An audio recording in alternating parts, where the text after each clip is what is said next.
नमस्कार, मैं आचार्य अनुपम जली। वृषभ राशि वाले लोगों के लिए आगामी सप्ताह अर्थात 24 अगस्त से 30 अगस्त के बीच में ग्रहों का आपके जीवन पर प्रभाव और उसके समाधान की बात करेंगे। सबसे पहले चंद्रमा से शुरुआत करेंगे। चंद्रमा की शुरुआत इस हफ्ते धनु राशि से लेकर मीन राशि तक रहेगी, अर्थात आपकी राशि से 8वीं से लेकर 11वें भाव तक चंद्रमा का संचरण रहेगा। 8वां चंद्रमा, जैसा मैं हर बार बताता हूं कि अच्छा नहीं होता, पर सप्ताह का जो पहला दिन है 24 तारीख, वो 8वां चंद्रमा होगा जो कि अच्छा नहीं है, और वो 25 की सुबह कह सकते हैं कि 3:06 पे आपकी नव राशि में आ जाएगा। तो कहने का मतलब है 24 तारीख थोड़ा सा जोखिम भरी है। उस दिन आप किसी प्रकार का निवेश करना या किसी प्रकार का यात्रा या कह सकते हैं कि वाहन चलाना, कोई भी काम करें तो संभल कर करें, क्योंकि ये जो समय होता है इसमें चोरी, एक्सीडेंट, नुकसान, इस तरह की बातें का भय बना रहता है। तो उस समय को निकाल दें। 25 से लेकर 30 तक का समय आपके लिए शुभ लाभकारी है।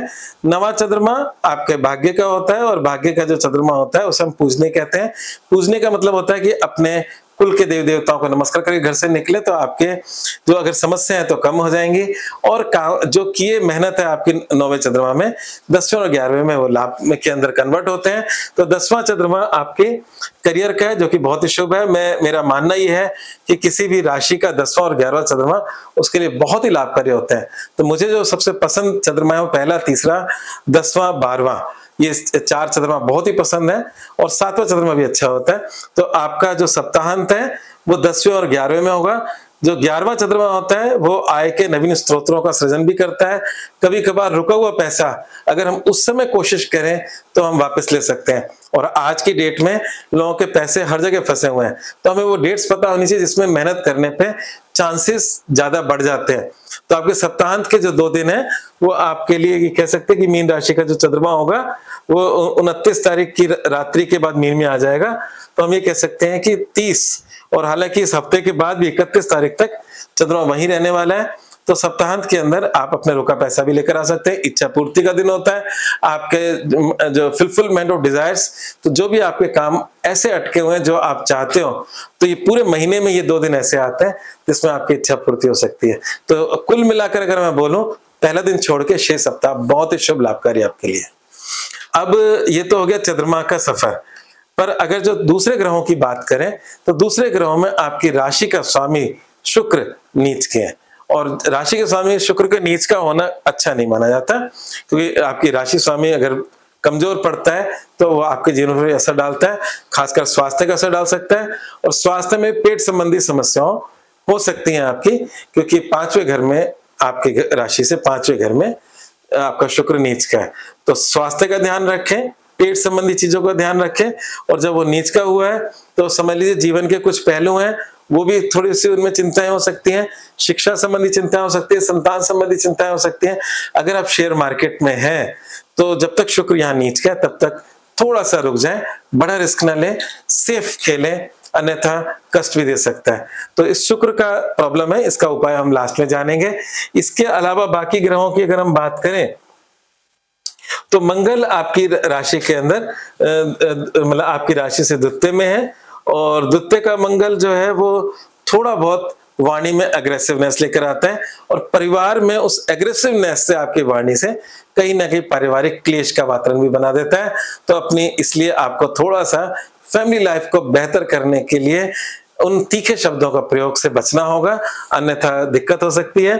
शनि वक्री है, और शनि वक्री आपके लिए लाभकारी हैं, बुरे नहीं है, क्योंकि वैसे शनि शुक्र की राशियों में बहुत ही राजयोग कारक होता है। वक्री होता है तो हम घबरा जाते हैं कोई गड़बड़ तो नहीं होगी, पर नहीं होगी, आपके लाभ भाव में है। वक्री है, उसकी पिछली राशि भी आपके मतलब शनि की अपनी राशि है, और जो आपके अच्छे भावों में पड़ रही है। तो शनि आपको अच्छी कमाई देगा, और पास्ट में आपने अपने कमाने के लिए कुछ साधन अगर आपके छूट गए हो तो उनकी पुनरावृत्ति करके उनको भी पूरा करेगा। Need not to worry. Budh का अंतर आया, बुध पहले आपके राशि से तृतीय थे, जो अब चतुर्थ में आ गए हैं। केतु, सूर्य, बुध, ये तीनों ग्रह इस समय आपकी राशि से चतुर्थ हैं। वैसे तो चतुर्थ राशि में सूर्य स्वग्रही होकर आपको बहुत लाभ दे रहा है, पर गोचर में चौथा कोई भी ग्रह हो, चाहे वो चंद्रमा हो, बुध हो, केतु तो चल ही रहा है लंबे समय से, तो वो जरूर मानसिक चिंताएं, परेशानियां बढ़ाता है। और चौथा कोई भी ग्रह गुजरता है तो आपको परेशान करता है। तो हम ये कह सकते हैं क्योंकि वृषभ राशि वाले लोगों के लिए बुध एक अच्छा ग्रह है, शुभ ग्रह है, और वो अभी चौथे घर में है, तो थोड़ी बहुत चिंताएं दे सकता है। और चिंताएं भी जैसे मैंने किस बारे में होंगी, तो थोड़ी देर पहले जैसे मैंने आपको बताया कि आपकी 5वीं राशि में शुक्र नीच का है, और 5वीं राशि किस किस चीज की होती है? 5वीं राशि होती है संतान की, शिक्षा की, रिलेशनशिप की, शेयर मार्केट की, है ना, इन सब चीजों की होती है। और उसी का लॉर्ड बुध है जो आपकी अपनी राशि से 12वें बैठे हैं और आपकी चिंता की राशि में बैठे हैं। तो इसका मतलब शुक्र वहां नीच किया तो आप वहां अपने आप को बहुत ही डाउन फील कर रहे हैं, साथ में बुध आपकी राशि से 12वें हैं, तो इन्हीं चीजों की चिंताएं आप पर इस हफ्ते हावी हो सकती हैं। पर कई बार ये होता है कि चिंताएं होती हैं, हकीकत में वो समस्या नहीं होती। ये मैं क्यों बोल रहा हूं? क्योंकि आपकी जो जन्म कुंडली है उसमें क्या दशा अंतर्दशा वो हमें नहीं पता, क्योंकि ये राशिफल करोड़ों लोगों का है, अरबों लोगों का, संसार के सभी वृषभ राशि वालों का। तो इसलिए अभी जो टेम्परेरी है, इस प्रकार की चिंताएं हो सकती है। चिंता होना जीवन में स्वाभाविक है, परंतु मेरा मानना यह है कि उसका हल निकालना उससे बेटर है। तो चिंता की जगह चिंतन करें तो ज्यादा अच्छा रहेगा। चिंता सिर्फ आपको बीमारी दे सकती है, तो इस चीज का थोड़ा सा ध्यान रखें। बाकी ग्रह आपके लगभग सभी अच्छे हैं, और जहां बैठे हैं वो अपना लाभ ही दे रहे हैं, क्योंकि उच्च के जो बृहस्पति है वो आपके पराक्रम में है। जो तीसरे घर से जो भी ग्रह गुजरता है आपकी उन्नति देता है, आपका सोशल सर्किल बढ़ाता है। इस समय इंटेलेक्चुअल लोगों से आपका जुड़ना होगा, और वो जो बृहस्पति हैं वो साथ में इनकम को भी देख रहे हैं, तो आपकी इनकम में बढ़ोतरी भी होगी। तो हमारी चिंता जो करियर और इनकम की है वो चिंताजनक नहीं दिख रही। चिंताजनक आपकी दूसरी समस्या जो मैं पहले बोल चुका हूं। अब हम उपाय पे आ जाते हैं। इसी शुक्र का ही उपाय करना होगा आपको, और शुक्र के उपाय के लिए शुक्र का मंत्र तो जरूर करें, क्योंकि आपकी राशि स्वामी शुक्र है। शुक्र का मंत्र है ओम द्राम द्रीम द्रोम से शुक्राय नमः। शुक्र की देवी लक्ष्मी जी हैं, लक्ष्मी जी की पूजा करें, और साथ ही साथ लक्ष्मी जी के मतलब चित्र के सामने एक, अगर चांदी का दीपक हो तो बहुत अच्छी बात है, नहीं हो तो भी कोई दिक्कत नहीं है, देसी घी का दीपक डेली जलाएं, जिससे आपका शुक्र कुछ हद तक अच्छा होगा। इवन कपूर भी जला सकते हो आप देवी के सामने। तो माँ लक्ष्मी के सामने आपको कपूर जलाना है या देसी घी का दीपक जलाना है, आपके लिए बहुत ही शुभ लाभकारी रहेगा। मूल वाक्य ये है कि आपके वाणी भाव में मंगल बैठे हैं, उस पर राहु की दृष्टि है, वाणी पे कंट्रोल करें, अन्यथा आपके जीवन में कड़वाहट बढ़ सकती है। आज बस इतना ही, धन्यवाद।